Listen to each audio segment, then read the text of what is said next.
ও তুই এই দুনিয়ার মায়ায় পড়ে করছো কত বাহানা, এই যে নয় তোরা আসল বাড়ি, কবর যে তোরা আসল ঠিকানা। এই যে নয় তোরা আসল বাড়ি, কবর যে তোরা আসল ঠিকানা। পূর্বপুরুষ যারাই ছিল একে একে সব হারালো, পূর্বপুরুষ যারাই ছিল একে একে সব হারালো। তুমি আমি কেউ রব না, তুমি আমি কেউ রব না, দিতে হবে রওয়ানা। এই যে নয় তোরা আসল বাড়ি, কবর যে তোরা আসল ঠিকানা। আর কত কাল দিবি ফাঁকি,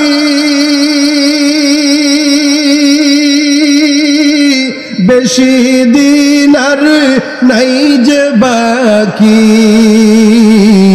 আর কত কাল দিবি ফাঁকি, বেশি দিন আর নাই যে বাকি। কবর তোমায় লইবে ডাকি, আজরাইল তো লইবে ডাকি, শুনবে না তো কারো মানা।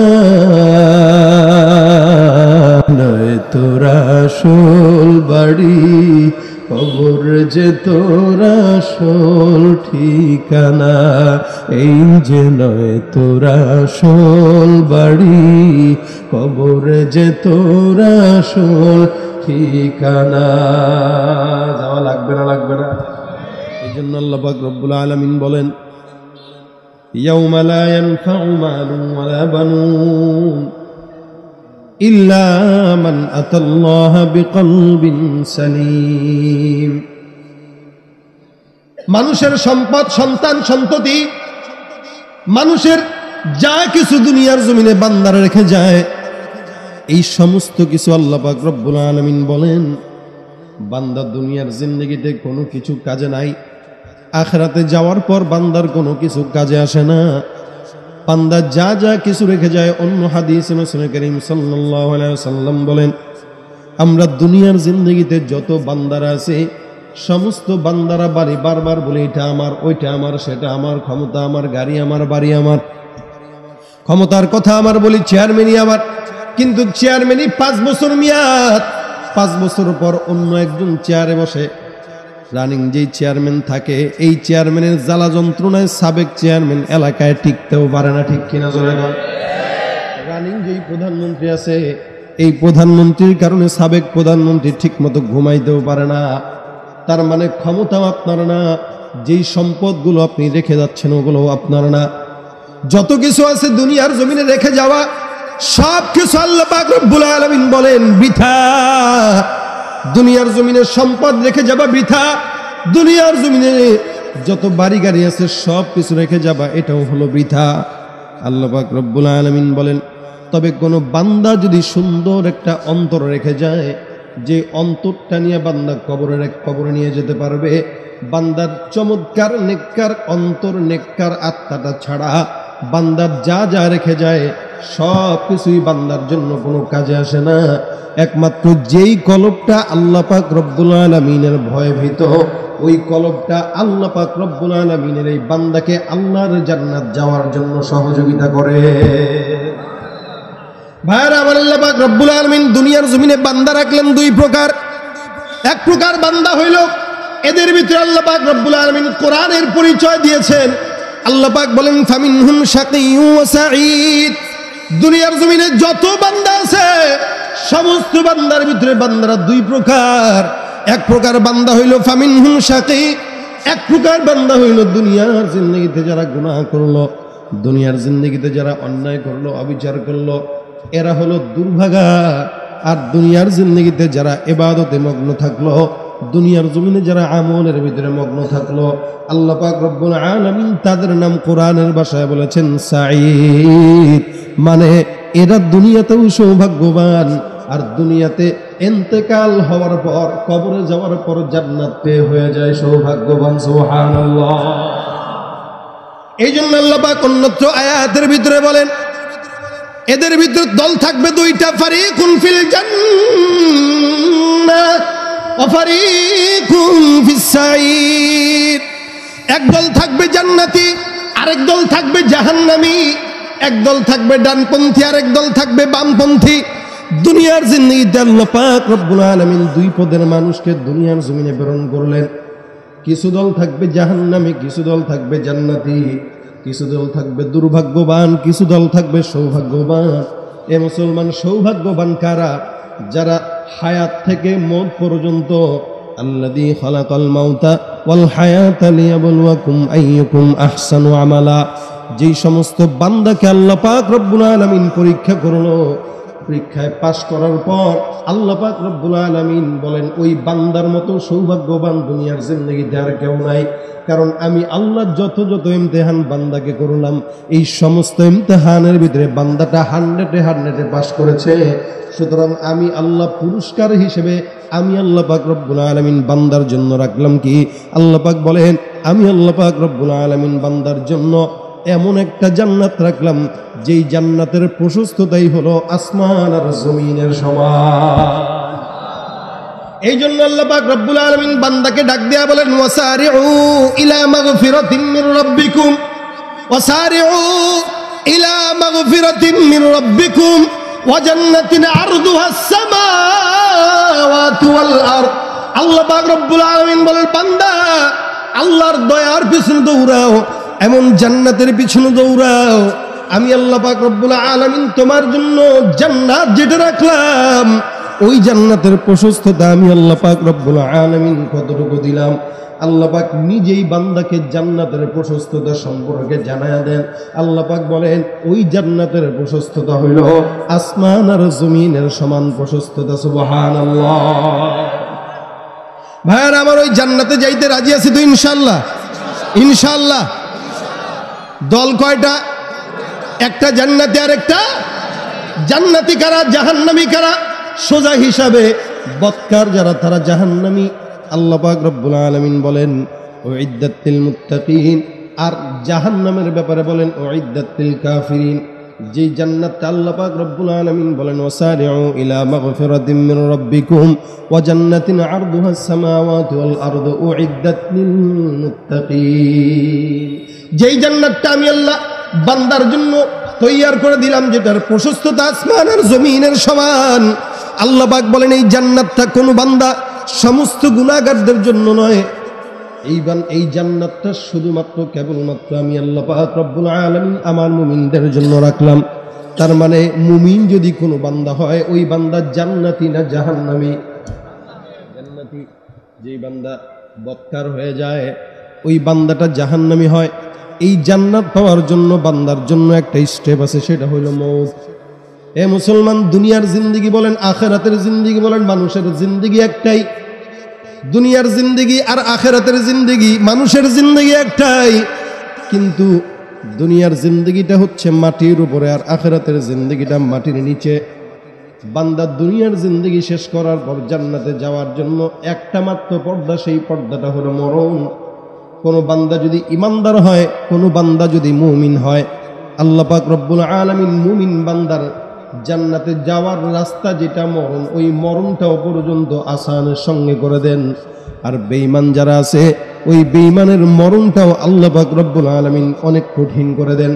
হাদিস শরীফে রাসূল করিম সাল্লাল্লাহু আলাইহি ওয়াসাল্লাম বলেন, একটা মুমিন বান্দার মৃত্যুর যন্ত্রণা কেমন আরামের সঙ্গে হয়, একটা কাফের বান্দার মৃত্যুর যন্ত্রণা কত কঠিন হয়।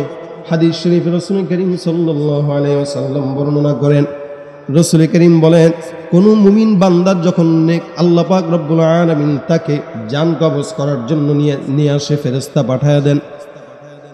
বারা ইবনে আযিব রাদিয়াল্লাহু তাআলা আনহু নামে এক সাহাবী, উনি বর্ণনা করে বলেন, আমরা একবার আনসার সাহাবীর কবর দেওয়ার জন্য, দাফন কাফন করার জন্য রাসূল করিম সাল্লাল্লাহু আলাইহি ওয়াসাল্লামের সঙ্গে রওনা হয়ে গেলাম। এখনো পর্যন্ত ওই বান্দাটার কবরটা এখনো পর্যন্ত রেডি হয় নাই, মাত্র ইন্তেকাল করলো, কাফন দাফনের ব্যবস্থা চলতেছে। ওই বান্দার কবরটা খোঁড়া হয়ে গেছে, এখনো পর্যন্ত কবরে লাশটাকে রাখা হয় নাই। আমরা রাসূল করিম সাল্লাল্লাহু আলাইহি ওয়াসাল্লামের সঙ্গে যাই, যেতে যেতে ওই বান্দার কবরের সামনে যখন চলে গেলাম, বান্দার কবরের সামনে যাওয়ার পর আমরা রাসূল করিম সাল্লাল্লাহু আলাইহি ওয়াসাল্লামকে দেখলাম। আল্লাহর রাসূল সাল্লাল্লাহু আলাইহি ওয়াসাল্লাম ওই কবরের সামনে যায় চুপচাপ করে মাটির দিকে তাকায় আল্লাহর রাসূল বসে গেলেন। বারা ইবনে আযিব রাদিয়াল্লাহু তাআলা আনহু বলেন, আমরা রাসূলকে দেখলাম কবরের সামনে রাসূল বসা, আমরাও রাসূল বসে গেলেন তো আমরাও বসে গেলাম। এমন ভাবে বসে গেলাম, চুপচাপ করে বসে গেলাম, যেন আমাদের মাথার উপরে পাখি বসে আছে, পাখিও উড়ে না। আমরা রাসূলকে দেখলাম, রাসূল মাটির দিকে তাকায় আছেন। কিছুক্ষণ পর রাসূল করিম সাল্লাল্লাহু আলাইহি ওয়াসাল্লাম হাতের লাঠিটা নিয়ে মাটির ভিতরে 3টা আঘাত দিলেন। রাসূল করিম মাটির দিকে আঘাত দিয়া আমাদেরকে ডাক দেয়া বলে, সাহাবায়ে কেরামের দল, তোমরা আল্লাহর মৃত্যুকে ভয় করো, তোমরা হাসর নাসরকে ভয় করো, মরণের প্রস্তুতি নাও। রাসূল করিম সাল্লাল্লাহু আলাইহি ওয়াসাল্লাম কথাগুলো আমাদেরকে বললেন। আল্লাহ রাসূল কথাগুলো আমাদেরকে বলতেছেন, আর পয়গম্বর আরবি সাল্লাল্লাহু আলাইহি ওয়াসাল্লাম কিছুক্ষণ পর আমাদেরকে বলেন, এ সাহাবায়ে কেরামের দল, কেন তোমাদেরকে আমি সতর্ক করলাম? কারণ হলো আল্লাহ পাক রব্বুল আলামিন দুনিয়ার জিন্দেগিতে যত মানুষ প্রেরণ করলেন, সমস্ত মানুষকে আল্লাহ পাক হায়াত যখন দিয়েছেন, মওত হবে না, হবে না। এই জন্য আল্লাহ পাক বলেন, কুল্লু নাফসিন যায়িকাতুল মাউত, যত সমস্ত আল্লাহ পাক রব্বুল আলামিন হায়াওয়ানকে পাঠাইলেন, ইনসানকে পাঠাইলেন, জিন্নাতকে পাঠাইলেন, সকল প্রাণীদেরকে আল্লাহ পাক একদিন না একদিন মৃত্যুর স্বাদ আস্বাদন করাবেন। এটা আল্লাহ পাকের সুন্নাত, এটা আল্লাহ পাকের নিজাম। দুনিয়াতে আল্লাহর নিজাম কোনোদিন পরিবর্তন হয় না, এটাকে আল্লাহর সুন্নাত বলে। এই কারণে আল্লাহ পাক রব্বুল আলামিন বলেন, ফালান তাজিদা লিসুন্নাতিল্লাহি তাবদীলা, সমস্ত কিছু পরিবর্তন হতে পারে, মাগার আল্লাহ পাক রব্বুল আলামিনের সুন্নাত কোনোদিন পরিবর্তন হয় না। একটা মানুষ দুনিয়ার জমিনে জন্মগ্রহণ করার পর মৃত্যুবরণ করবে, এটাই আল্লাহর সুন্নাত। দুনিয়া উল্টায় যাবে, এই সুন্নতের কোনোদিন পরিবর্তন হবে না, ঠিক কিনা? রাসূল করিম সাল্লাল্লাহু আলাইহি ওয়াসাল্লাম বলতেছেন, হে সাহাবায়ে কেরামের দল, আমি তোমাদেরকে বলি, তোমরা শুনে নাও। কোন মুমিন বান্দা যখন আল্লাহ পাক রব্বুল আলামিন দুনিয়ার জিন্দেগি থেকে তাকে উঠায় নেওয়ার চিন্তা করেন, ওই বান্দাকে আল্লাহ পাক রব্বুল আলামিন দুনিয়ার জমিন থেকে বিদায় হওয়ার যখন সময় চলে আসে, বান্দাকে সমস্ত ফেরেশতারা রিসিভ করার জন্য এমন ভাবে বান্দার সমস্ত ফেরেশতারা বান্দাকে রিসিভ করার জন্য প্রস্তুত হয়ে থাকে। রাসূল করিম সাল্লাল্লাহু আলাইহি ওয়াসাল্লাম বলেন, বান্দার 2 চোখের দৃষ্টি যত দূর যায়, ওই বান্দা তত দূর এত ফেরেশতা দেখতে পায়, যত ফেরেশতারা বান্দার আত্মাকে গ্রহণ করার জন্য স্বাগতম জানায় সামনে দাঁড়ায় থাকে।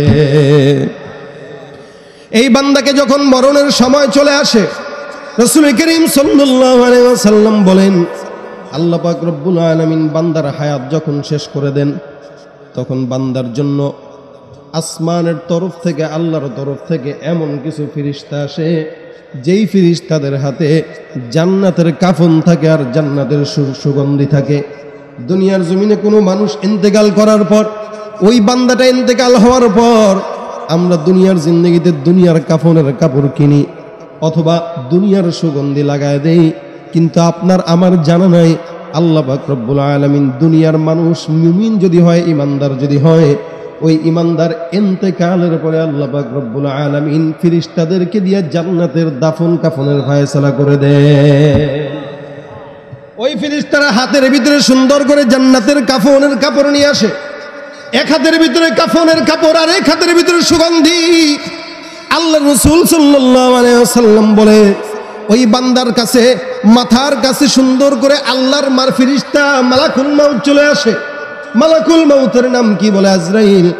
দুনিয়ার জিন্দেগিতে আল্লাহ পাক রব্বুল আলামিনের তরফ থেকে নিয়োজিত একজন ফেরেশতা, যেই ফেরেশতাটা আল্লাহ পাক রব্বুল আলামিনের তরফ থেকে প্রত্যেকটা বান্দার জান কবজ করে।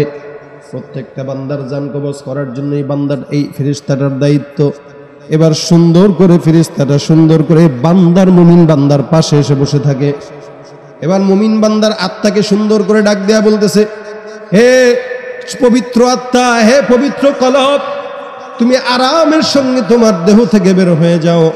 রাসূল করিম সাল্লাল্লাহু আলাইহি ওয়াসাল্লাম সাহাবা একরামদেরকে শোনান, একজন ইমানদার বান্দা, একজন মুমিন বান্দার মরণটা এত আসানের সঙ্গে হয়, এই মুমিন বান্দার অন্তরটা, রূহটা তার শরীর থেকে বের হয়, বান্দা এক বিন্দু পরিমাণও টের পায় না। রাসূল করিম এটার উদাহরণ দিতে যায় বলেন, একটা গ্লাস থেকে পানি যখন টপকায় পড়ে, কলস থেকে পানি যখন টপকায় নিচের দিকে পড়ে, এতটা আরামের সঙ্গে পড়ে, এই পানি দুনিয়ার জমিনে কলস থেকে পড়ার জন্য কোনো কষ্ট হয় না। রাসূল করিম সাল্লাল্লাহু আলাইহি ওয়াসাল্লাম বলেন, কোন মুমিন বান্দা যখন মুমিন হয়ে দুনিয়ার জমিন থেকে বিদায় হয়, আল্লাহর ফেরেশতা মালাকুল মাউত যখন বান্দার রূহটা কবজ করে, এই কলস থেকে পানি যেমন আরামের সঙ্গে জমিনে পড়ে, এই বান্দার রূহটা বান্দার দেহ থেকে এতটাই আরামের সঙ্গে বের হয়ে চলে যায়। ভাইরা আমার, আল্লাহ পাক রব্বুল আলামিন মুমিনদেরকে কষ্টই তো দিবেন না, কারণ মুমিন তো আল্লাহ পাকের বন্ধু। উদাহরণ যদি আরেকটু আপনাদেরকে খোলাসা করি তাহলে বুঝবেন কি, মানে মুমিন যখন আল্লাহ পাকের তরফ থেকে ডাক চলে আসে, আমরা আমাদের গ্রাম দেশে, আমাদের শহরে আমাদের বাচ্চাদেরকে যখন আমরা মুসলমানি দেই, খতনা করাই, এখন একটু সহজ হয়ে গেছে, আগে একটু কঠিন ছিল। তো আগে সন্তানদেরকে বুঝ দেওয়ার জন্য হাতের ভিতরে চিপস দিত, দুটা চিপস দিয়ে এবার বান্দাকে সুন্দর করে বোঝায়, বাবা কি খাইছো দুপুরে? খাইছি তো ভাত গোস্ত দিয়ে খাইছে। তোমার আব্বুর নাম কি? অমুক। আজম তার সঙ্গে গল্প জুড়ে দেয়, হাতের ভিতরে একটা চিপসের প্যাকেট অথবা একটা খেলনা ধরায় দেয়। কেন? জানে এই খেলনা যদি হাতে দেয়, ওই খেলনার পিছনে পড়ে ও ভুলেই যাবে যে ওর একটু পরে মুসলমানই হবে, যার কারণে এটা তার মনে থাকে না। এদিক দিয়া গল্প করে, বাবার নাম, দাদার নাম কি বলো, এই বাদ দাইছো কি দিয়া, এই দিয়া, তোমার আম্মা কি দিছে, এই দিছে, আচ্ছা আচ্ছা, এই করতে করতে কখন যে কেটে ফেলে, মামা কি হয়েছে, কিছু না, কিচ্ছু হয় নাই, শেষ। এখন যে কান্না করে, এটা করে ঢঙের কান্না, আসলে ও বুঝেই নাই যে তারটা কাটা হয়ে গেছে। ঠিক তেমনই ভাবে একজন মুমিনকে আল্লাহ পাক রব্বুল আলামিন দুনিয়ার জমিন থেকে যখন বিদায় করেন, তার চোখের সামনে আল্লাহ পাক তার যেই জান্নাতটা বরাদ্দ থাকে, ওই জান্নাতটাকে মুমিনের চোখের সামনে তুলে ধরেন, আর ওদিক দিয়ে আজরাইলকে পাঠায় দিয়ে বলেন, আজরাইল যাও, মুমিন বান্দার জানটা আমি আল্লাহর কাছে কবজ করে নিয়ে আসো। বান্দা আল্লাহর জান্নাত দেখতে দেখতে কখন জান কবজ হয়ে যায় বান্দার কোনো খবর থাকে না। বান্দা জান্নাত দেখতে দেখতে আল্লাহর কাছে চলে যায়। এটা হচ্ছে মুমিনের আরাম। এই জন্য হাদিস শরীফে রাসূল বলেন, আল্লাহর ফেরেশতা মালাকুল মাউত আরামের সঙ্গে বলবেন, তুমি দেহ থেকে বের হয়ে যাও। দেহ থেকে বের করার পর মালাকুল মাউত আত্মাটাকে বেশিক্ষণ তার হাতে রাখতে পারে না। কেন? সমস্ত ফেরেশতারা যারা স্বাগতম জানানোর জন্য দাঁড়ায় আছে, এরা ব্যস্ত হয়ে যায়। ডাক দেয়া বলে, আমার কাছে দেন, আমরা এই সম্মানিত মেহমানের রূহটা আমার মালিকের সামনে পেশ করতে চাই। এ মুসলমান, যদি নেককার বান্দা যখন হয়ে যায়, সমস্ত ফেরেশতারা বান্দার রূহটাকে সুন্দর করে জান্নাতি দাফন কাফন পরায় দেয়, সুগন্ধি লাগায় দেয়। সুগন্ধি লাগায় চমৎকার করে দুনিয়ার আসমানের দরজা খুলে দিতে বলে। দুনিয়ার আসমানের দরজার ফেরেশতা যারা, তারা বলে, এই লোকটাকে, বলে এই লোকটা অমুক এলাকার, অমুক জায়গার, অমুক বাড়ি, অমুকের নাম, এর বাবার নাম এটা, এর সন্তানের নাম এটা, এটার পরিচয় এই। সন্তানদের এই পরিচয় দেওয়ার পরে এবার আসমানের ফেরেশতারা দুনিয়ার জমিনে যারা দায়িত্ব পালন করে, ওই সমস্ত ফেরেশতারা ডাক দেয়া বলে, এই বান্দার আত্মা থেকে এমন চমৎকার জান্নাতের মিশক আম্বরের ঘ্রাণ ছড়াইতেছে, আমরা এই যাবৎ পর্যন্ত এমন চমৎকার ঘ্রাণ আর কোনোদিন আমাদের নাকে নিতে পারি নাই। সুবহানাল্লাহ। এত চমৎকার ঘ্রাণ বান্দার আত্মা থেকে বেরোবে। এবার ডাক দেয়া বলা হবে, প্রথম আসমান ফাঁকা হয়ে যাও, আসমানের দরজা খোলা হয়ে যাবে। দ্বিতীয় আসমানের ভিতরে যখন যায়, ওই সময় ডাক দেয়া বলে, অমুক জায়গার অমুক মেহমান, আমরা তার আত্মা নিয়ে আসলাম মালিকের কাছে পেশ করার জন্য। এবার দ্বিতীয় আসমানের ফেরেশতারাও খুলে দিবে। পরিচয় পাওয়ার পরে সুন্দর করে দরজা খোলা হয়ে যাবে। দ্বিতীয় আসমান, তৃতীয় আসমান, চতুর্থ আসমান, পঞ্চম আসমান, এমন করতে করতে সপ্তম আসমান পর্যন্ত বান্দাকে আল্লাহ পাক রব্বুল আলামিনের ফেরেশতারা নিয়ে যায়। ফেরেশতারা নেওয়ার পর রব্বুল আলামিন বলেন, ঠিক আছে, আর দরকার নাই, এই বান্দাটাকে এখন তার কবরে আবার দেহের ভিতরে ঢুকায় দাও। বান্দার রূহ মুবারকটা নিয়ে সুন্দর করে আবার কবরে শোয়ায় দেওয়া হয়। এবার আসেন কবরের ভিতরে প্রশ্ন উত্তরের পর্ব। হাদিস শরীফে রাসূল করিম এই গল্পটা কিন্তু রাসূল সাহাবা একরামদেরকে শোনাইতেছেন। কোন জায়গায় বসে? ওই আনসারী সাহাবীর কবরের পাশে বসে আল্লাহ রাসূল সাল্লাল্লাহু আলাইহি ওয়াসাল্লাম গল্পটা সাহাবা একরামদেরকে শোনাইতেছিলেন। রাসূল করিম সাল্লাল্লাহু আলাইহি ওয়াসাল্লাম যখন সাহাবা আজমাইনদেরকে বলেন, এ সাহাবা একরামের দল, কোথায়? তোমরা শুনে রাখো, আল্লাহ পাক রব্বুল আলামিন মুমিন বান্দার আত্মাটা যখন কবরের ভিতরে দিবে, মুমিন বান্দার কবরে যাওয়ার পর এবার মুমিন বান্দার সামনে দুইজন ফেরেশতা আসবে। মুমিন বান্দাকে সুন্দর করে কবরের ভিতরে বসায় দিবে। বসায় দিয়ে ডাক দেয়া বলবে, এখন প্রশ্ন পর্ব সুন্দর করে শুরু হয়ে যাবে, প্রশ্ন উত্তর পর্ব। মুমিনকে ডাক দেয়া বলা হবে, তোমার নাম কি? মার রব্বুকা, তোমার রবকে। সর্বপ্রথম প্রশ্ন, মার রব্বুকা, তোমার রবকে। বলেন তো, এই প্রশ্নটা আল্লাহ পাক রব্বুল আলামিন দুনিয়ার জমিনে বান্দাদের জন্য কি গোপন রেখেছেন না প্রকাশ করেছেন? জানি না সবাই। অথচ আমাদের প্রশ্ন উত্তর পরীক্ষার হলে যা আসে সব থাকে হচ্ছে গোপনীয়। আল্লাহ পাক সব প্রশ্নকে ওপেন করে দিলেন, এরপরেও তো আটকা যাবে। মাআযাল্লাহ, আল্লাহ যেন আমাদেরকে আটকানি থেকে বাঁচায়, বলেন আমিন। প্রথম প্রশ্ন হইল, মার রব্বুকা। মুমিন বান্দা ফটফট করে জবাব দিয়া বলবে, রব্বি আল্লাহ, আমার রবকে। জবান খুলে বলেন, কে? মুমিন ডাক দিয়া বলবে, আল্লাহ। আমার রব যেহেতু আল্লাহ বললাম, এটা আমি এখন নয়, রূহের জগতে রব্বুল আলামিন সমস্ত বান্দাদের থেকেই স্বীকারোক্তি নিয়েছেন। আল্লাহ পাক বলেছিলেন, আলাস্তু বিরব্বিকুম ক্বালু বালা। আল্লাহ বলেছিলেন, আমি কি তোমাদের রব নয়? আমরা যত বান্দারা আছি সমস্ত বান্দারা ডাক দেয়া বলেছিলাম, হ্যাঁ, অবশ্যই অবশ্যই আপনি হলেন আমাদের একমাত্র রব। কিন্তু দুনিয়ার জমিনে আসার পর, রাজনীতির কোনো অন্য কোনো সংগঠনের ভিতরে ঢোকার পর এখন আল্লাহ যে আমার রব, এটা আমার দিল থেকে মুছে এখন আমার দলের নেতায় কেমন যেন আমাদের রব হয়ে গেছে। নাউযুবিল্লাহ। ভাইরা আমার, আল্লাহ যে আমাদের রব, এতে কোনো সন্দেহ আছে?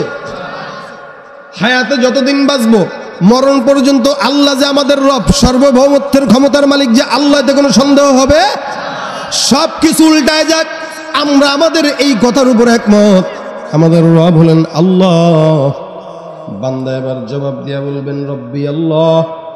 আল্লাহর ফেরেশতারা 2 নম্বর প্রশ্ন করবেন, তোমার দিন কি? এবার বান্দা বলবে, দিন আল ইসলাম। 3 নম্বর প্রশ্ন করা হবে, মান হাদার রাজুল আল্লাযী বুইসা ফীকুম। এই লোকটাকে তোমরা চিনো নাকি? বান্দা এবার ডাক দিয়া বলবে, আরে এবার চিনবো না। এই রাসূলের সুন্নাত কামানোর জন্য, এই রাসূলের সুন্নাত পালনের জন্য জিন্দেগি বিসর্জন দিয়ে দিলাম। তিনি হচ্ছেন আমার নবী মুহাম্মদুর রাসূলুল্লাহ সাল্লাল্লাহু আলাইহি ওয়াসাল্লাম। আল্লাহ পাক রব্বুল আলামিনের ফেরেশতারা এবার বান্দাকে ডাক দিয়া বলবে, তুমি এগুলো শিখলা কই? দেখেন, প্রশ্ন উত্তর দেওয়ার পরে ডাক দিয়া বলবে, জানো কিভাবে? কে তোমার এই কথাগুলো জানাইলো? এবার মুমিন বান্দা ডাক দিয়া বলবে, ফেরেশতার দল, আমি এই প্রশ্ন উত্তরগুলো কেন জানলাম জানো? আল্লাহ পাক রব্বুল আলামিন দুনিয়ার জমিনে এমন এমন নবী রাসূলদেরকে প্রেরণ করেছেন, আল্লাহর কিতাব দিয়েছেন। দুনিয়ার জিন্দেগিতে পয়গম্বর হাদিস শরীফে বলেছেন যে আমার দুনিয়ার জমিনের অবস্থাটা এমন হবে, কবরে আসার পরে এই প্রশ্ন করা হবে। আমি ওই কিতাব আর রাসূলের হাদিস পড়ে পড়ে জানলাম যে আমার রব আল্লাহ, আমার রাসূল নবী, আর আমার দিন হচ্ছে একমাত্র ইসলাম। এ মুসলমান, সেদিন মুমিনের কোনো ভয় থাকবে না, কারণ মুমিনের প্রত্যেকটা প্রশ্নের জবাব প্রশ্ন করার সঙ্গে সঙ্গে দিয়ে দেওয়া হবে। সুবহানাল্লাহ। বান্দাকে যখন ফেরেশতারা বারবার প্রশ্ন করবে, আল্লাহ পাক রব্বুল আলামিন ডাক দেয়া বলবে, এই ফেরেশতা চুপ থাক, আমি আল্লাহ পাক রব্বুল আলামিন ঘোষণা করলাম, আমি আল্লাহ পাক রব্বুল আলামিন বান্দার পক্ষ থেকে ওকালতি করলাম, আমি আল্লাহই বললাম, আমার বান্দা যা যা বলল সব সত্য, এই বান্দাকে আর তোরা ডিস্টার্ব করিস না। আমি আল্লাহ পাক এখন তোদেরকে অর্ডার করলাম, এই বান্দার নামটা ইল্লিনের খাতার ভিতরে লিখে দাও। ইল্লিন এমন একটা জায়গা, বিশিষ্ট জায়গা, আল্লাহ পাক বলবে এই বান্দার নামটা ইল্লিনের খাতায় লিখে দাও, আর বান্দাকে কবরের ভিতরে চমৎকার ভাবে জান্নাতের বিছানা সুন্দর করে বিছায়া দাও। এবার আল্লাহ পাক রব্বুল আলামিনের তরফ থেকে বান্দাকে কবরের ভিতরে সুন্দর বিছানা বিছায়া দেওয়া হবে। বান্দা ওই জায়গায় ঘুমাবে। আল্লাহ পাক রব্বুল আলামিন বান্দাকে আদেশ দেয়া বলবে, মুমিন, আমি আল্লাহ পাক রব্বুল আলামিন তোমাকে বললাম নাম কানাউমাতিল আরুস, এমন ভাবে তুমি ঘুমাও। বান্দাকে আল্লাহ পাক রব্বুল আলামিন জান্নাতের নিয়ামত যখন দেখানো শুরু করবেন, বান্দার সমস্ত বিচার নিকাশ, হিসাব নিকাশ হয়ে যাওয়ার পরে আল্লাহ পাক বান্দার জন্য জান্নাতের দরজাটা খুলে দিবে। বান্দা তাকায় দেখবে জান্নাতের ভিতরে হুর দেখা যায়, বান্দা তাকায় দেখবে নিয়ামত দেখা যায়। আল্লাহর বান্দা জান্নাতের নিয়ামতগুলো ধরার জন্য হাতটা যখন বাড়াবে, আল্লাহ পাক রব্বুল আলামিন বান্দাকে বলবে, বান্দা এটা এখন সময় নয়, আরো কিছু দিন বাকি আছে, তুমি এখন এমন একটা ঘুম দিবা। কেমন ঘুম দিবা? বলে বাসর রাতে একজন নতুন জামাই যেভাবে ঘুম দেয়, এই জামাইকে একমাত্র বিবি ছাড়া ওই ঘুম থেকে কেউ জাগায় না। আজকে মুমিন বান্দা তুমি জান্নাতের বিছানায় এমন ভাবে ঘুম দিবা, আমি আল্লাহ পাক রব্বুল আলামিন তোমার প্রিয়তম হিসাবে আমি আল্লাহ নিজেই তোমাকে এই ঘুম থেকে জাগায়া জান্নাত দিয়া দিব।